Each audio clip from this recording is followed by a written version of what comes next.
কুরবানির পশুর 7টি অঙ্গ খাওয়া হারাম। কুরবানির পশু হালাল, গোশত হালাল, তবে এই গোশতের মধ্যে 7টি জিনিস আছে, যেই 7টি জিনিস না জেনে অনেকেই খায়। এই বদ অভ্যাস অনেকেরই আছে, মনে করে গরুর সব কিছুই হালাল, সব কিছু হালাল নয়। আপনি হালাল মনে করে কুরবানির পশুর এই 7টি জিনিস কখনোই খেতে যাবেন না। মাদি পশুর 6টি জিনিস খাওয়া হারাম। মনে রাখবেন, নামাজ পড়া সব, কিন্তু সব সময় নয়। রোজা রাখা সব সময় নয়। কুরবানির পশুর গোশত খাওয়া হালাল, কিন্তু সব কিছু খাওয়া হালাল নয়।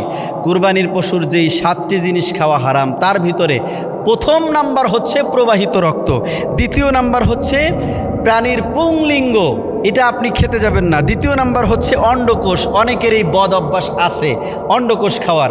আমি আগে যেই মসজিদে ছিলাম, এই মসজিদের কমিটির কয়েকজন লোক ছিল, তারা এই পশুর অন্ডকোষ খাইতে খুব পছন্দ করত। জুমার দিনও আমি মুসল্লিদের সাথে আলাপ করেছিলাম, বলেছিলাম যে আপনাদের মধ্যে যদি বদ অভ্যাস থাকে আপনারা তা বর্জন করবেন। যতই খেতে সুস্বাদু হোক, গরুর অন্ডকোষ কখনো খেতে যাবেন না, এটা খাওয়া সম্পূর্ণ নিষেধ।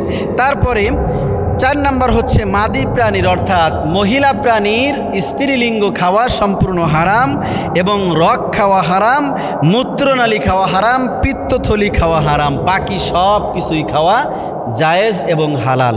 অতএব কুরবানি করার পরে আপনি আপনার নিজের টাকার কিনা পশু বলে আপনি যা মন চায় তাই খাবেন, এটা হবে না। কুরবানির পশু হালাল হলেও, গোশত হালাল হলেও এর প্রবাহিত রক্ত, এর মূত্রনালী, এর পুংলিঙ্গ, স্ত্রীলিঙ্গ, অন্ডকোষ, রগ, পিত্ত কোনো কিছুই খাওয়া যাবে না। আল্লাহ পাক রব্বুল আলামিন আমাদেরকে এই কথাগুলো বুঝার তৌফিক দান করুন।